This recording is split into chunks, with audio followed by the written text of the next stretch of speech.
कैसे पहुंचती है एक न्यूज़ आपके टीवी स्क्रीन तक, कितना लंबा होता है उसका वो सफ़र, किन किन बदलावों से गुज़रती है वो खबर, हम जान रहे हैं अपनी इलेक्ट्रॉनिक जर्नलिज्म की सीरीज़ में।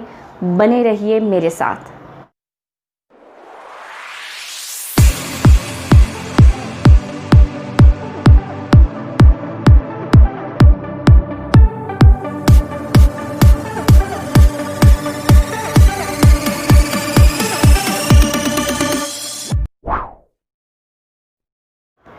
हमने शुरू कर दी है अपनी इलेक्ट्रॉनिक जर्नलिज्म की सीरीज़ और इस सीरीज़ की ये वीडियो नंबर 4 है। इससे पहले की 3 वीडियो इस चैनल पर आ चुकी हैं। अगर आपने वो नहीं देखी हैं तो आप उसे देखिए, क्योंकि सीक्वेंस से जब आप देखेंगे तभी कुछ चीज़ बेहतर समझ में आएगी। तो शुरू करते हैं अपनी इस सीरीज़ का आज का टॉपिक। आज हम समझ रहे हैं, आज हम बहुत एक इम्पॉर्टेंट पोजीशन के बारे में बात करेंगे जिसे कहते हैं PCR, मतलब प्रोडक्शन कंट्रोल रूम। बहुत इम्पॉर्टेंट जगह है, यहाँ से हर चीज़ ऑन एयर की जाती है, यहाँ गलती की कोई गुंजाइश नहीं होती। अगर यहाँ पर कोई चीज़ हमें गलत लग रही है टेलीकास्ट से पहले, उसे हटाया तो जा सकता है, पर एडिट करने की यहाँ पर कोई गुंजाइश नहीं होती। किसी भी न्यूज़ चैनल के ठीक ऊपर प्रोडक्शन कंट्रोल रूम होता है, जहाँ पर स्टूडियो की सारी एक्टिविटीज़ को कंट्रोल किया जाता है। पिछले वीडियोस में मैंने बताया था, कैमरा हो, लाइटिंग हो या एंकर को देने वाले कमांड हो, इस तरीके की एक्टिविटीज़ प्रोडक्शन कंट्रोल रूम से कंट्रोल की जाती हैं। तो ये बहुत इम्पॉर्टेंट जगह है और इसे चैनल का आउटपुट सेक्शन भी कहा जाता है।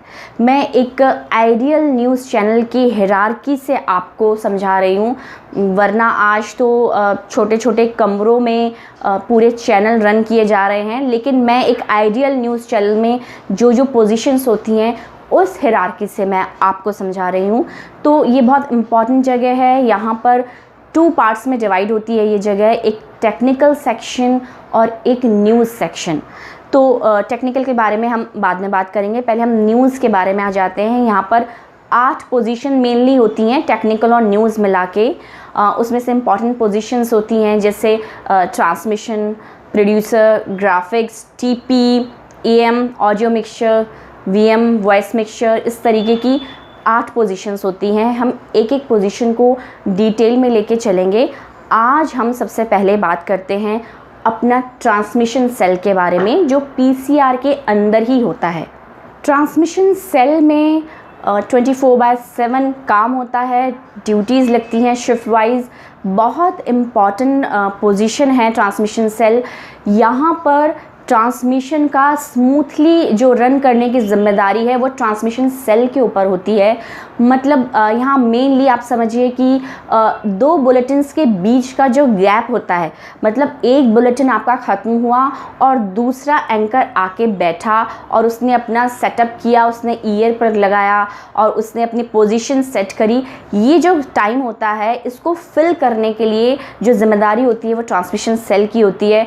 इसको फिल करने के लिए, जैसे आपने देखा होगा न्यूज़ चैनल में, एक बुलेटिन आपका ख़त्म हुआ तो या तो कमर्शियल्स चलते हैं, एडवर्टाइजमेंट्स जिसे कहते हैं, या अपने ही प्रोग्राम्स के जो हम प्रमोट करते हैं उसे प्रोमोज़ कहते हैं, जो चैनल के अपने ही प्रोग्राम होते हैं और आपको बताया जाता है कि ये इतने बजे आएगा, देखिए ख़ास प्रोग्राम ये इतने बजे आएगा। और इस तरीके की जो चीज़ें होती है उसे हम प्रोमोज़ का नाम देते हैं, प्रमोट करने के लिए होती है। वो अपने चैनल अपना प्रोग्राम प्रमोट करते हैं, उसे हम प्रोमोज़ कहते हैं। तो ट्रांसमिशन सेल के पास 2 बुलेटिन्स का गैप फिल करने के लिए 2 चीज़ें हो सकती हैं, या तो एक एडवर्टाइजमेंट और दूसरा उसके पास प्रोमोज़ की एक पूरी सीरीज़ होती है कि कौन कौन से प्रोमो चलने हैं। जैसे फॉर एग्ज़ाम्पल कल को एक प्रोग्राम चलने वाला है तो उसके प्रोमो जो हैं वो बहुत ज़्यादा फ्रीक्वेंसी में रन किए जाते हैं, क्योंकि लोगों तक बताना है कि कल आप भूलिएगा मत, ये प्रोग्राम ज़रूर देखिएगा। तो इस तरीके का, और जो प्रोग्राम कल चल चुका है उसको वो दोबारा से उसका प्रोमो ऑन स्क्रीन ना हो जाए उसको डिलीट करना या उसको नहीं चलाने की ज़िम्मेदारी भी ट्रांसमिशन सेल की होती है। बहुत ज़िम्मेदारी वाला काम है कि कुछ भी अगर चला जाता है जो ऑन एयर हो चुका है तो वो ट्रांसमिशन की ही ज़िम्मेदारी मानी जाती है। तो इस पोजीशन में एक तो एडवर्टाइजमेंट्स चलाते हैं वो लोग और दूसरा प्रोमोज चलाते हैं, 2 बुलेटिन्स को फिल करने की जहाँ बात आती है। फिर दूसरा काम आता है कि कई बार ऐसा होता है कि एंकर्स को कोई प्रॉब्लम है, एंकर जो बैठा है उसे उसकी तबीयत ख़राब हो रही है या उसको कुछ बोलना है, उसको समझ में नहीं आ रहा या टीपी ब्रेकडाउन हो गया, फेल हो गया उस टाइम पे। इस तरीके की जो सिचुएशंस होती हैं कि एंकर संभाल नहीं पाते हैं अपने आप को और ऑन स्क्रीन जो है वो क्या करें, तो इस बीच में ये प्रोड्यूसर की ज़िम्मेदारी होती है फटाफट वो ट्रांसमिशन जो सेल होता है उसको बोलते हैं, उसको कमांड देते हैं कि आप प्लीज़ कुछ चलाइए इन द मीन टाइम, ताकि वो बातचीत हो पाए, वो एंकर का हम ऑडियो सुन पाएँ और उसको जो भी प्रॉब्लम है वो दूर की जाए। ये जो एट रैंडम कुछ भी ब्रेकडाउन होता है, भले ही वो सर्वर का ब्रेकडाउन हो, भले ही वो एंकर्स को होने वाली कुछ प्रॉब्लम हो या भले ही वो कभी कभी पूरा ही सर्वर सेटअप जो है वो ब्रेकडाउन हो जाता है, इस तरीके की चीज़ों को फिल करने के लिए भी ट्रांसमिशन ही ज़िम्मेदार होता है। उसके पास बहुत सारा मटेरियल में प्रोमोज और जो है एडवर्टाइजमेंट्स अपने सर्वर में डले होते हैं कि कुछ भी एट रैंडम फेल होता है तो वो तुरंत उसको ऑन एयर करके और ट्रांसमिशन को स्मूथ चलाते हैं। देखिए बेसिकली जो भी एक न्यूज़ चैनल में काम करता है या किसी भी चैनल की बात, उसका जो मेन एम है वहाँ की छोटी से पोजीशन से लेकर और बड़े से बड़ी जो पोजीशन है उसका जो एक एम है वो ये एम होता है कि ट्रांसमिशन बिल्कुल स्मूथ जाना चाहिए, हमारे चैनल पे कोई ब्लैंक ना आए, कोई प्रॉब्लम ना आए, कुछ ऐसा ना है कि कुछ बीच में ब्रेकडाउन हो जाए। तो वो स्मूथ ट्रांसमिशन की जिम्मेदारी सबकी होती है, एक टीम वर्क होता है। हर कोई ये चाहता है कि कुछ भी चले लेकिन ब्लैंक ना आए, फ्रीज ना आए, ऐसा कुछ ना आए कि लोगों के नोटिस में आए वो चीज़। तो वो चीज़ की जिम्मेदारी ट्रांसमिशन की होती है। और जैसे कोई बुलेटिन अभी कंप्लीट हुआ है, नेक्स्ट प्रोग्राम चलना है, वो प्रोग्राम या तो सर्वर से चलाए जाते हैं या फिर वो डिस्क में आते हैं। ये सब मैं आपको डिटेल में धीरे धीरे बताऊंगी। आपको मैं अगर हो पाया तो बिल्कुल इस चीज़ के फ़ोटोग्राफ्स के थ्रू भी मैं आपको दिखाऊंगी कि कैसे कौन से डिस्क और क्या क्या चीज़ यूज़ होती हैं। तो प्रोग्राम ट्रांसमिशन के पास या तो सर्वर में आता है या फिर वो आता है डिस्क में। तो उन प्रोग्राम्स को चलाने की ज़िम्मेदारी स्मूथ उसको चेक करना, शुरू से लेकर आखिर तक उसको चेक करना कि उसमें कुछ गड़बड़ तो नहीं है, क्योंकि यहाँ के बाद गलती की कोई गुंजाइश नहीं है। अगर वो चल गया तो वो ऑन एयर हो जाएगा। तो इस तरीके की सारी चेकिंग की जिम्मेदारी ये सब भी ट्रांसमिशन सेल ही देखता है। एडवर्टाइजमेंट की जब मैंने बात करी तो एडवर्टाइजमेंट कौन से स्लॉट में कौन सा एडवर्टाइजमेंट चलना है ये भी ट्रांसमिशन की ही जिम्मेदारी होती है कि कुछ ऐसा एडवर्टाइजमेंट जो प्राइम टाइम के लिए बुक कराया गया था, ऐसा ना हो कि वो नॉन प्राइम टाइम में चल जाए। इस तरीके की तमाम जिम्मेदारियों का काम ट्रांसमिशन का होता है। बहुत ज़िम्मेदारी के साथ लोग यहाँ बैठते हैं।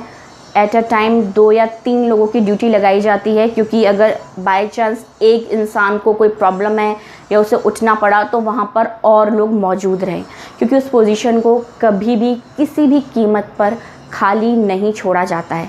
तो ये सब काम होता है ट्रांसमिशन का कि आपको एडवर्टाइजमेंट चलाने हैं, आपको कमर्शियल चलाने हैं, कोई ब्रेकडाउन हो गया आपको उसे फिल करना है, ये सब। और जो नए प्रोग्राम्स आ रहे हैं उसको चेक करना, उसकी ऑडियो, उसकी वीडियो, ये सब चेक करना। और अगर उसमें कुछ गलती है, जैसे सपोज़ फॉर एग्जांपल एक प्रोग्राम आया आपके पास ट्रांसमिशन के पास और आपको लगा अरे इसमें तो बीच में एक ब्लैंक है या इसमें तो कुछ ऐसा शॉट आ गया, यार ये तो गलत है, ये तो नहीं आना चाहिए, तो हमारी जो मतलब ट्रांसमिशन जो सेल है वो कॉल करता है, बात करता है प्रोग्राम के जो प्रोड्यूसर हैं जिन्होंने प्रोग्राम बनाया हो, उनसे बात की जाती है कि ये क्या है, इसको क्या करना है, आप एडिट करवा के लाइए या इसको कैसे अवॉइड करें। ये सब भी ट्रांसमिशन की जिम्मेदारी होती है।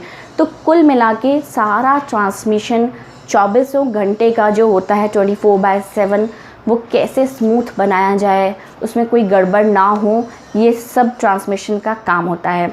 तो आज की वीडियो में इतना ही। आप समझ गए होंगे कि ट्रांसमिशन एक बहुत इम्पॉर्टेंट रोल निभाता है न्यूज़ को आप तक पहुंचाने में। आज के लिए इतना ही। अगली वीडियो में नेक्स्ट टॉपिक के साथ हम मिलेंगे। तब तक के लिए goodbye and take care.